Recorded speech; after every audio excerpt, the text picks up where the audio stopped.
Mira, Tomás, yo por fortuna no he estado casi nunca ingresada, pero sí que lo estuve cuando di a luz.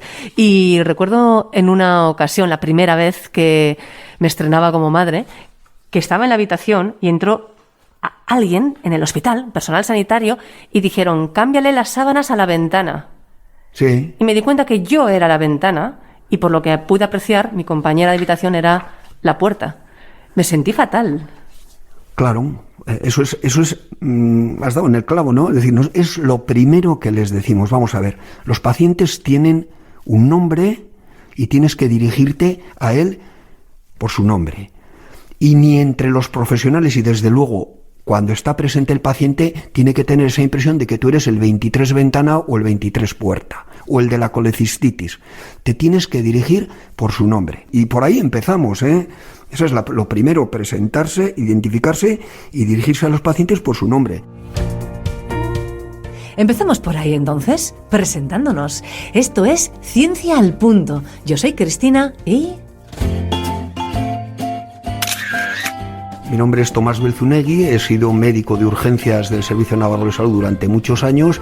Los últimos años fui subdirector de urgencias y hospitalización y me tocó ser secretario de la comisión de humanización de este hospital. Y luego, pues bueno, he pasado a tiempo completo a la Universidad Pública de Navarra como vicedecano del grado de medicina.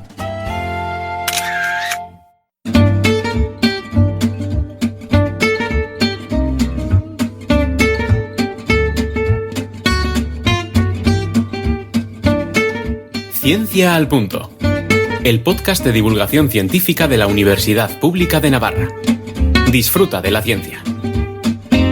Contigo, Tomás, hablamos de personas y no de pacientes. Contigo vamos a descubrir qué podemos hacer para humanizar la sanidad. Pero, ¿qué significa exactamente la humanización de los hospitales? Siempre se ha dicho que no hablamos de enfermedades, sino de enfermos, y justamente la humanización es eso, poner al paciente y a sus familiares en el centro de todas nuestras actuaciones. ¿Y por qué es ello tan importante? Bueno, cuando hablamos de humanización o de intentar humanizar el hospital es porque creemos que lo hemos deshumanizado, y efectivamente yo creo que está bastante deshumanizado. Te diría que un hospital pequeñito seguramente tiene un trato mucho más personal y mucho más humanizado que un gran hospital, ¿no? Pero no saldríamos muy bien, ¿no? Nuestra fotografía, desde luego, no sería la que queremos. Pero bueno, es importante volver a la humanización porque esto puede tener una repercusión en la recuperación y, desde luego, en la satisfacción cuando nosotros atendemos a estos pacientes, evidentemente. ¿Cuáles son esos factores que han llevado a nuestra sanidad a no estar humanizada? Bueno, hay varios, yo creo que son multifactoriales todas estas cosas, pero seguramente la masificación y la escasez en el tiempo que tenemos pues para nuestras actuaciones médicas, también la tecnificación de la medicina, ¿no? Muchas veces miramos más los resultados, los escáneres, las radiografías que a las caras de nuestros pacientes. La inadecuación de los espacios, una organización no centrada en la persona, sino más bien en las tareas, y luego también en muchas ocasiones esta sobrecarga también lleva al burnout, ¿no? A que los propios profesionales no estén tan receptivos como debieran, pero bueno, yo creo que es un tema bastante multifactorial. ¿Y realmente humanizar un hospital puede incluso ayudarnos en la recuperación de nuestras dolencias? Y ya voy más lejos, ¿incluso salvar vidas o no? Hombre, salvar vidas no, O sea, los procesos que nos llevan al fallecimiento de las personas es muy difícil que seamos capaces de revertirlos con una humanización, con un buen trato. Pero la satisfacción de los pacientes es muy importante, ¿no? Y bueno, por ponerlo en el límite, es decir, una persona puede fallecer muy descontenta con el trato que está recibiendo y con y la forma en la que sus familiares y él están siendo atendidos en el hospital, o fallecer en una situación de tranquilidad y de calma debido pues al buen trato que están recibiendo de los profesionales. Y así puede morir bien. Claro, yo creo que hay dos momentos vitales muy importantes. Es el nacimiento, no somos conscientes, y el fallecimiento en el que sí somos conscientes. A mí me parece extraordinariamente importante que seamos capaces de morir, fíjate lo que estamos hablando, de despedirte de este mundo, de tus seres queridos, y también tus seres queridos despedirte a ti. Si esto lo hacemos en un clima de tranquilidad y sintiéndonos tratados bien por aquellas personas que nos están tratando, el resultado es totalmente diferente. Vayamos a lo concreto, Tomás. ¿Qué podemos hacer, por ejemplo, en ese caso, para ayudar a que alguien se vaya, se despida de este mundo bien? Bueno, pues hay un decálogo, ¿no? Es decir, que es tan sencillo como lo primero que pone el decálogo es presentarse, identificarse y dirigirse a las personas por su nombre. Dar una información veraz, una información comprensible, no solo al paciente. Siempre que hablamos de humanización nos vamos a referir al paciente, pero también a sus familiares, los familiares o cuidadores. Hay que cuidar muchísimo al cuidador. Son muy importantes en la estancia en un hospital, en unas situaciones graves, y por eso, pues bueno, pequeños detalles como estos, decirle cuál ha sido el resultado de una prueba de forma comprensible, hacerles partícipes en las decisiones terapéuticas. Antes hemos tenido, años antes, unos comportamientos muy paternalistas, nosotros tomábamos las decisiones y no compartíamos nada. Ahora se tiende a compartir esas decisiones, eso es humanizar la asistencia. Eso además en cualquier momento de una dolencia, no es necesariamente en el instante en el que alguien tiene que morir, pero ¿qué más en concreto podemos hacer para humanizar esa calidad de la atención sanitaria? Bueno, podemos hacer muchísimo, Podemos también trabajar sobre, las instalaciones que tenemos en los hospitales. Muchas veces no permiten esa comunicación, esa empatía, porque no tenemos unos espacios adecuados. Tenemos que tener esos espacios adecuados. Las encuestas que se hacen en unidades de cuidados intensivos sobre la situación de satisfacción, muchas veces sale que nuestros hábitos no se adecúan a las necesidades de los pacientes. Por ejemplo, los turnos de noche suelen pasar a tomar constantes a las 11 de la noche y eso interfiere muchísimo en el sueño de nuestros pacientes. O podemos darles medicaciones que tenemos pautadas y que pueden ser una locura, como por ejemplo despertar a un paciente a las 11 de la noche para darle la pastilla de dormir, ¿no? O sea, son pequeños detalles, pequeñas cosas que se pueden hacer y que se están haciendo. Hablabas, Tomás, precisamente del sueño, y este es un factor sin duda importante para recuperar. Hay estudios, ¿verdad?, en torno a este tema de cómo humanizar y cómo lograr que ese factor sea mejor para las personas. Sí, hay bastantes estudios relacionados con el sueño, y sobre todo en unidades de cuidados intensivos, ¿no? En concreto, pues hay un estudio de Sevilla, de una UCI de Sevilla, que dice que la toma de constantes nocturnas fue el factor que se asoció con no haber dormido adecuadamente, en una unidad de cuidados intensivos. Y luego también tenemos otro estudio en una unidad de cuidados intensivos de aquí de Pamplona, en que decían que este sueño se interfirió muchísimo con los ruidos, los monitores, las alarmas, los aparatos y la ronda del personal de enfermería para realizar las tomas de constantes y ver cómo están estos pacientes.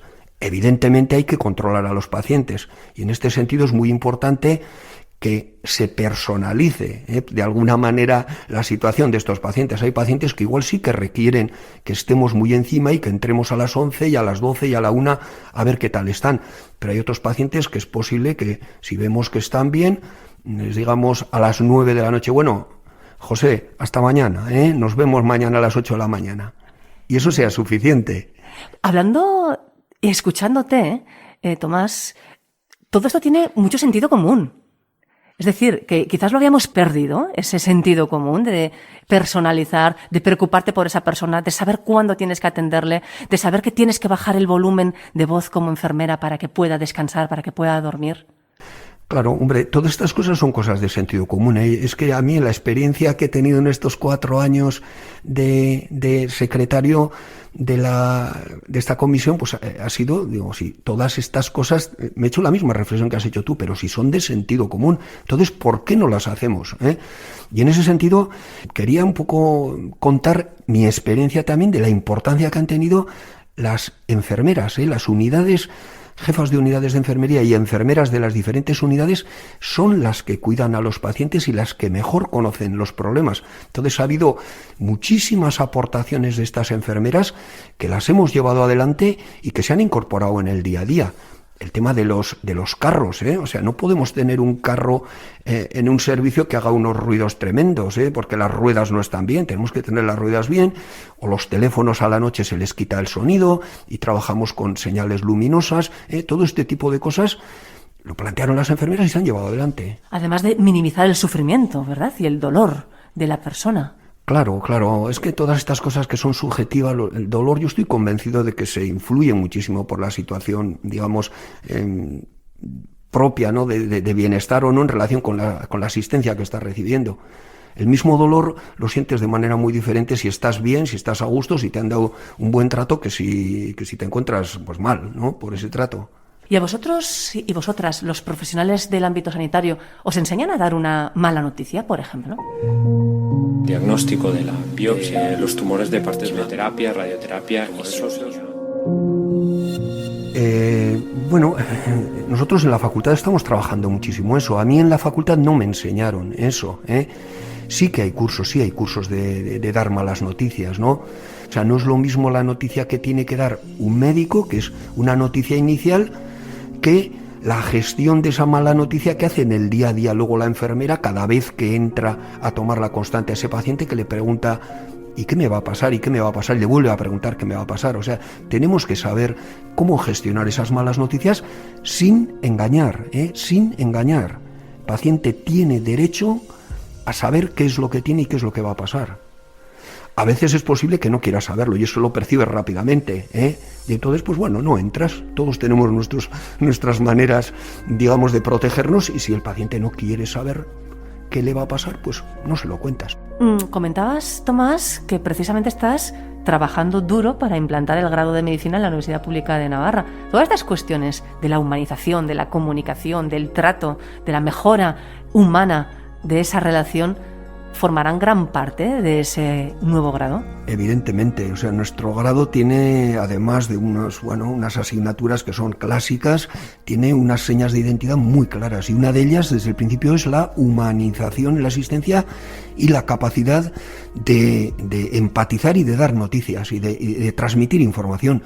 Y nuestros alumnos en primero y segundo hacen talleres con actores y se simula cómo lo haces. Dicen, mira, le tienes que decir a esta persona que su hijo de 15 años, pues bueno, tiene una leucemia. A ver cómo se lo dices. Y cuando llega el día de la verdad y esa situación ya no es simulada, sino que es verídica.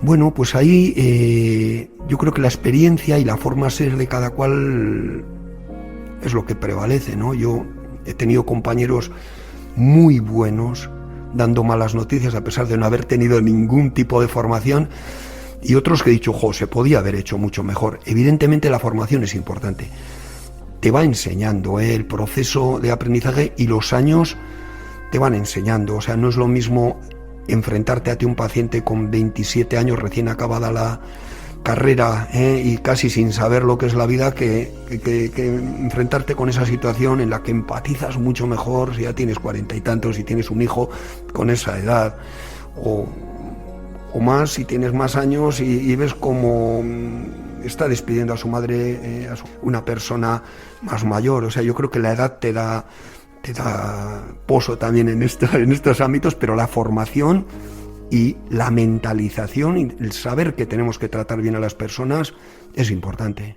Esta preocupación por humanizar esa calidez en el trato, ese dar bien la información, ese ayudar a morir, ese no caer en el encarnizamiento terapéutico, todo esto que estamos contando es algo que ha estado ahí durante mucho tiempo, que se está trabajando en diferentes hospitales, pero llegó la pandemia.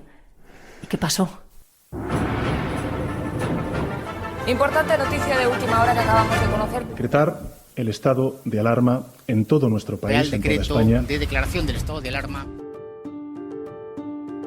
Pues desgraciadamente llegó la pandemia. Y bueno, independientemente de la tragedia que ha supuesto el fallecimiento de cantidad de personas mayores, sobre todo, pues todo esto se cortó de raíz, porque la humanización es verte la cara, es hablar con proximidad. Y la pandemia nos puso una careta delante de una mascarilla delante de la cara, ya no vemos la cara, nos hizo alejarnos, en muchas ocasiones ponernos un EPI, que ya no sabes ni quién eres, y nos quitó tiempo e impidió que pudiésemos hablar. Y que los familiares se pudieran despedir o que uno tuviera que morir solo.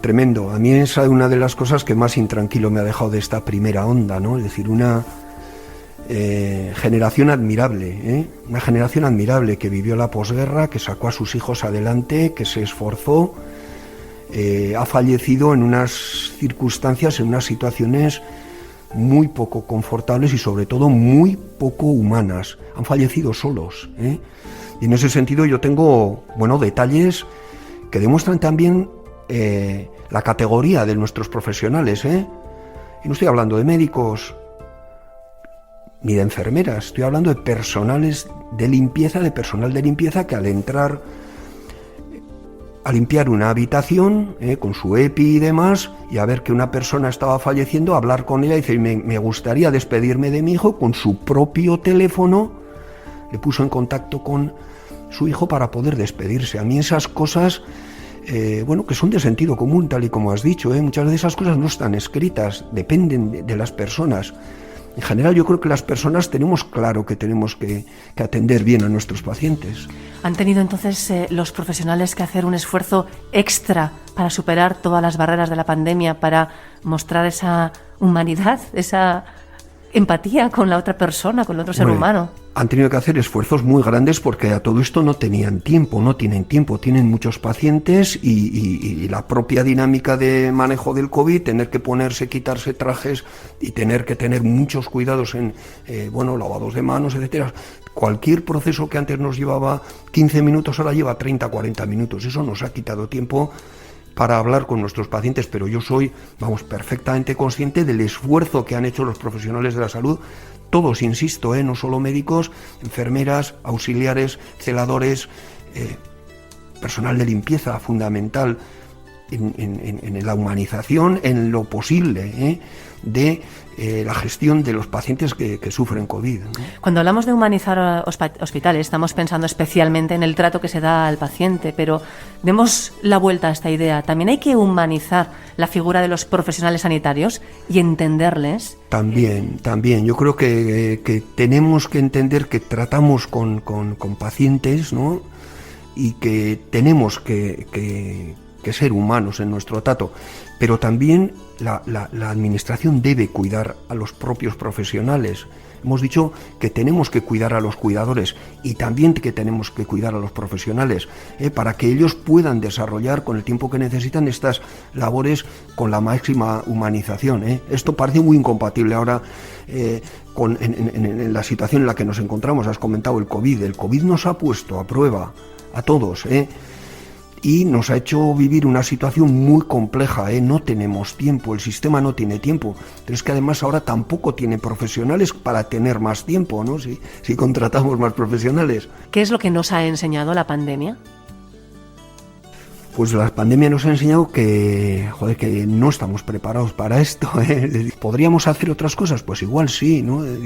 Si no vemos las caras, igual es el momento, como hacen algunos hospitales americanos, de además de ponerte tu nombre, colgarte una fotografía para que el paciente sepa cómo eres, ¿no? Es decir, pero la pandemia nos ha puesto en nuestro sitio, nos ha enseñado que no habíamos estado ante una situación como esta antes y que tenemos que abordar también aspectos relacionados con la humanización siendo imaginativos. Alguien dijo que el paciente puede llegar a entender que no lo cures, nunca que no lo cuides.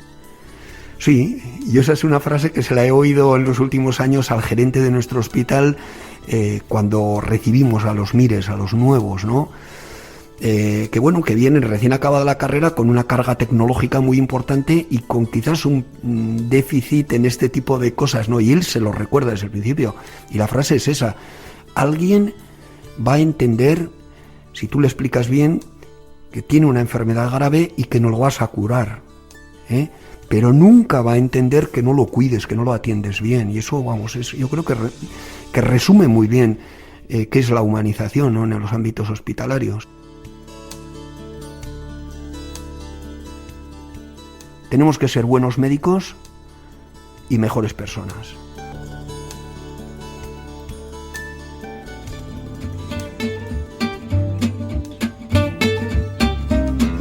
Ciencia al Punto, el podcast de divulgación científica de la Universidad Pública de Navarra. Directo a tu mente.